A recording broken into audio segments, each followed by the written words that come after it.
Hey everybody, so I am back and here to do a video. Um, it's like really gloomy and rainy outside, so in order for me not to feel lazy, I already kind of blew off my to-do list, which was to take my car in and get an oil change and stuff, because it's just dark and rainy and I just did not want to get up and go outside on my day off like this. So this is also why I'm back inside and not filming outside, since that was something I did pretty much all summer.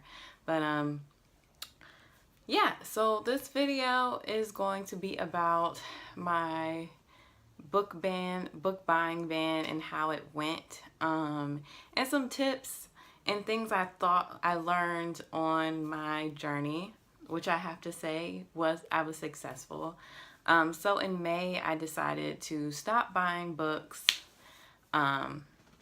until I finished reading 20 books off my shelf. I'm not somebody who goes to the library a lot.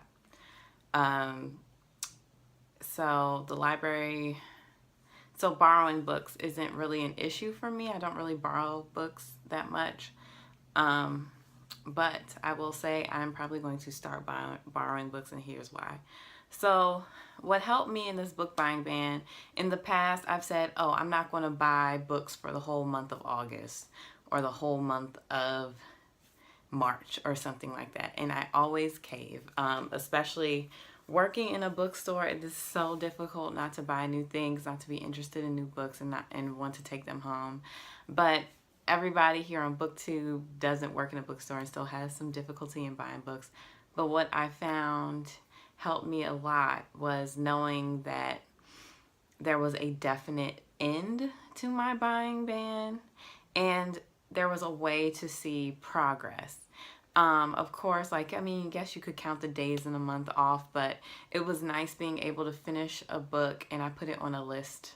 I numbered the list 1 through 20 and filled the list with the books that I read. So it was nice seeing, like, okay, I am reading at a faster pace or just at a good pace, and seeing this list fill up. It took a few months. It's now the end of August, and I believe the last book I read for the list was Why I'm No Longer Talking to White People About Race, and that was my 20th book that I read. And seeing that growth and seeing that I was reading a lot more and kind of crossing things off to read on my shelf helped a lot in showing that I was making actual progress rather than waiting a month, waiting until the end of the month to buy something else. It also helped me hold out longer on buying books than just a month or a few weeks. And of course, like I said, that never helped. That didn't work. I would buy books maybe 2 weeks later after saying I was going on a book buying ban. What also helped me is being open to receiving books from other people. So what I ended up doing, I ended up taking part in the book swap-a-thon, which helped. I ended up sending Pretty Brown Eyed Reader, who ended up being like my swap buddy, some books, and she sent some to me.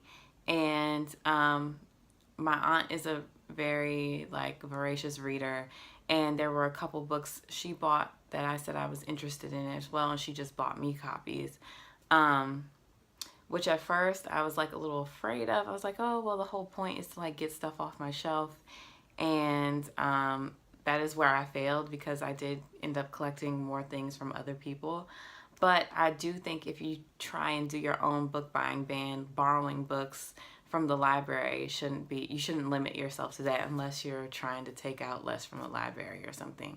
But I think you have to know why you're not buying books. I wanted to do it for money purposes. I wanted to do it for space purposes, which didn't work, but I will get back to that.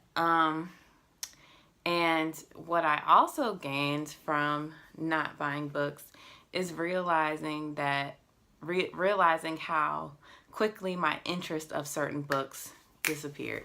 I started writing down more books to buy. I've started taking pictures while I'm on the store floor of books that I'm interested in and sitting them there. At work, we also luckily have a staff hold shelf, and I was able to sit some books there for a while, and really think about if I really want to buy them or not, if I really want to read it or not. And I maybe put 5 books on that shelf, and I put 2 back. Like, I only ended up buying 3 instead of the whole 5. But if I bought them when I literally picked them off the shelf, I guarantee you, I wouldn't read 2 of those books. Like, I wouldn't, they weren't something that I felt the urgency and that I needed on my shelf. And that brings me into another point where I realized I don't need to keep every single book. Some books are, are worth buying or worth saving your money, and that's okay. I know, of course, like, people want to support authors, which I think is a great thing to do. But I understand that you can't support every author. Just the way books turn out pretty fast. There's always something new coming out, and you just can't read everything. And I think I'm pretty okay now with that idea that I just can't read everything. And I know some people feel anxiety over that. Like, some people say they feel anxiety about all these unread books on their shelf. And I realize that there are a lot of books on my shelf that I'm no longer interested in, and that even though I've spent my money on them, I need to just get rid of them and give them to a place where people are going to read them who want to read them. And yeah, like, I also realized how much money I was actually spending on books, even though I get a decent discount from work. I would say the discount is equivalent to some of the Amazon slashes on books. The way the book industry works is that, and it's pretty much like anything you buy, like a store buys, they buy them for like a cheaper price than what they're selling so they can flip a profit. Most bookstores, definitely most independent bookstores like the one I work at, are selling books for the full printed price that is literally on the book. So we're selling hardcovers for $30, $28, $26, and I get a decent discount off that, which is similar, like I said, similar to discounts you would get on Amazon. And even with the discounts, I was just buying them at such a high rate that I'm spending way too much. And I became really conscious of that, and also trying to watch my spending when it comes to other things. Like, before I was working at the bookstore, I was buying mostly like clothes, spending it also like going out and stuff. But now that I'm out of that space, and I kind of flipped that on its head and spent, money on books and like the impulse to buy books. So even though I felt like, since I wasn't spending money on clothes anymore and going out anymore, I thought like I was saving all this money, but I pretty much just left my impulse to spend turn into spending it on books, which also was saving me no money. And was spending, and I, in the long run, I was spending just as much because, I would still buy clothes on sale. That would be my justification. Like, it's on sale, so I can buy these items, and they would also sit in my closet. Certain things I wouldn't wear after a while, so that had to end. And just like that, just constantly buying books, I had to put a stop to it. So my plan moving forward is to, I have bought a couple things. I've gotten a couple galleys since I stopped my ban, and I'm going to buy some books throughout September, and I'm probably going to stop buying stuff for another period of time going into maybe the end of the year, just because I see the benefits of it now. And I really want to spend money on quality books.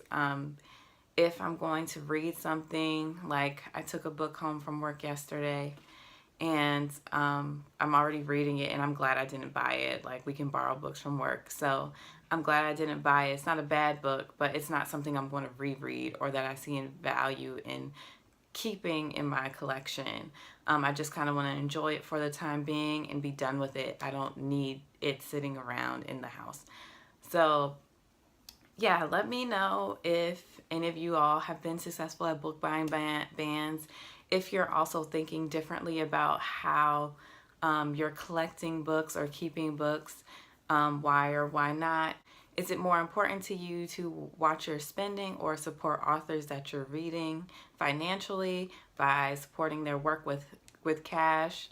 I also feel that sometimes authors have to put out, good work that's worth, and it's just like anybody else.